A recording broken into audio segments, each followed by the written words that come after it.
Don't you want to get a massage or do something fun? It's a bit, 40's huge. I'm turning 38. Okay, 38. We will move on. Isn't it weird that our birthday is the same week and then we're gonna have a party and it's just for me? No, I don't think it's weird at all. Because you're turning 40 and I'm turning 38. Come on, do you really want to be one of those ladies who's just so insecure about their age and they lie and then they gotta remember and it gets all... You don't get it. See, you don't understand how it works. I don't want to shop at old lady stores. I don't want to go to J. Jill and Chico's and Ann Taylor Loft. I'm not ready yet. I need 2 more years. That is so insane, it kind of makes sense.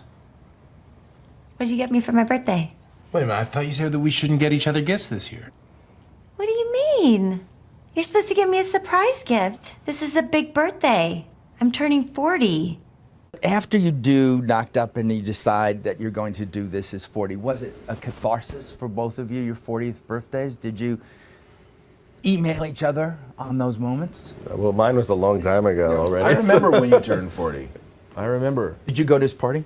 There was no party. My wife was shooting 17 again with Zac Efron, so I went and visited her on the set, and I get there, and the scene they're going to shoot is her literally dancing erotically with him, like him lifting her and twirling her, and it was kind of weird to have no celebration and watch her being like manhandled by a gorgeous young man all night. It was strange.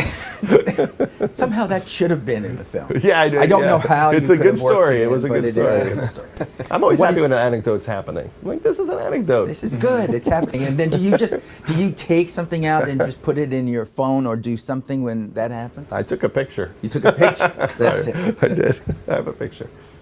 Oh, I saw that picture. Yeah. Yeah, you showed me that picture. You're Twitter. I'm on the Twitter. Yeah. Amazing. You? No. I'm not on Twitter or Facebook. Do you feel above Twitter? No, I just don't. I feel like I don't want another thing in my life that's going to kind of be a time suck. And I probably would get sucked into it. You know, this thing you were asking about, what from my own life in these movies, and you were saying the fantasy baseball thing. It Knocked Up.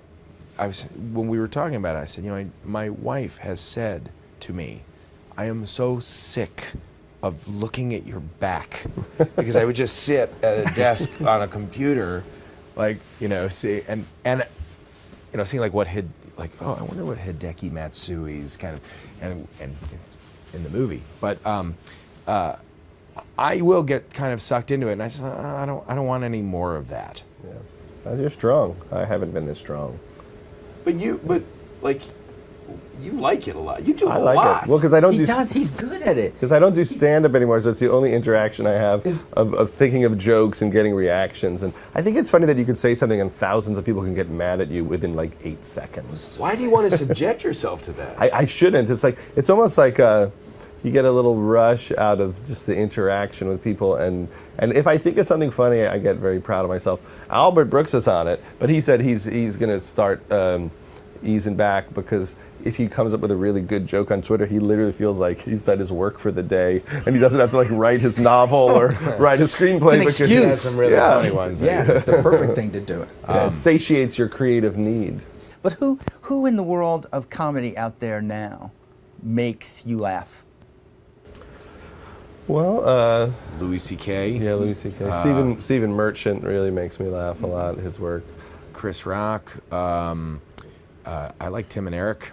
Well, they like you too. And also just, you know, I like watching the careers of all of our friends, how they evolve and the choices they make, you know, Sandler and Jim Carrey and Will Ferrell and Steve Carell. Like, in a way, you're tracking, you know, people over like the longer careers. Like, look, they decided to do a couple of those and then one of those. And I find it fascinating to see like the great bodies of work people are building up over decades. In addition to the new people, you know, like Zach Galifianakis, who just really makes me laugh hard. I like Billy Eichner, or there's like the Eric Andre show is really funny. It's just I like finding stuff that seems super weird and that I haven't seen before. But people like Louis C.K.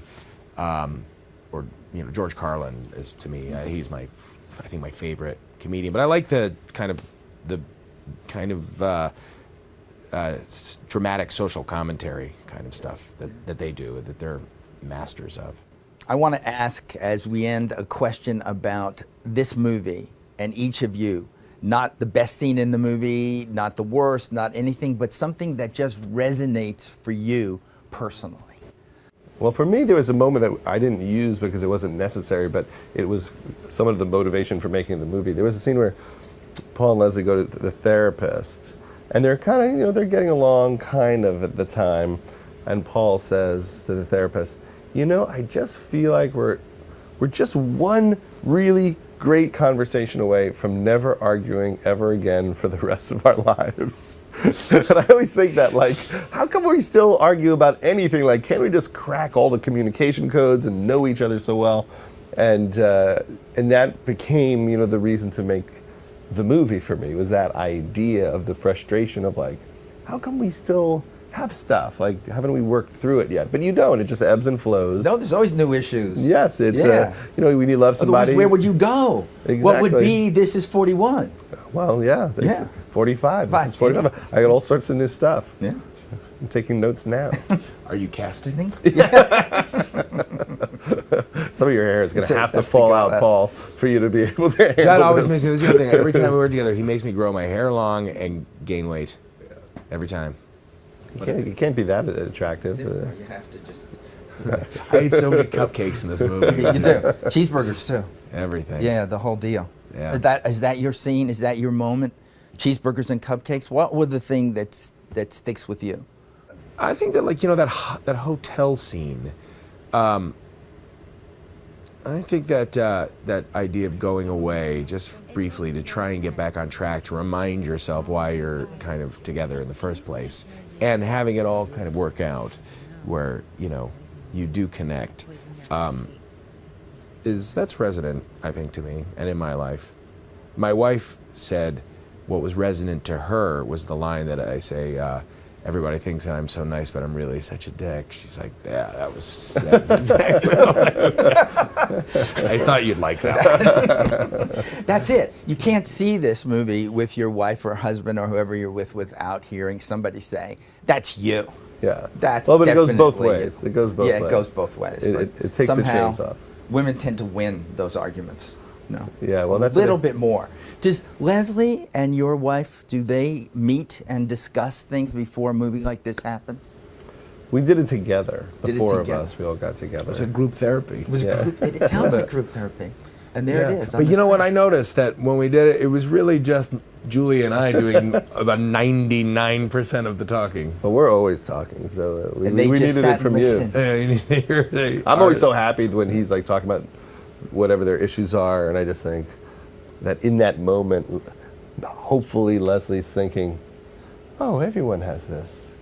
Judd's not the only one. Oh, see, it doesn't happen. There is no better man out there for me. That's a good way to end any movie and any kind of a show, too. Although, you know, we always end in song. Okay, really? Now, it's sad about the confrontation because when you sang it, I guess it was with Jason Segel. Right. Now it's back. Yeah. It's back. Les Mis is back. Yes. Are you feeling something from that? I can't wait to see it. Sing the seen new it. song. I from did New- the song. Do you know The new song? Yeah, Is there a sing new suddenly. song? Judd knows it. I wish I knew. All I know is stars there in the moonlight, a fugitive running alone in the dark. Fallen from grace. Fallen from. I used to, you know what? I would always, when I wake up in the morning and my voice is particularly deep and low, I used to lie in bed and just wake it up and try and see. I could always test how low it could go by doing Javert in the beginning of the confrontation when he's like, "You'll wear a different chain." And you go like, and it's like if I could hit that low note, it's like I need a cup of coffee. Judd, Paul, thank you so much. Thank you. Thank you. Now you cannot eat the popcorn. Yeah, it's good. That was spectacular.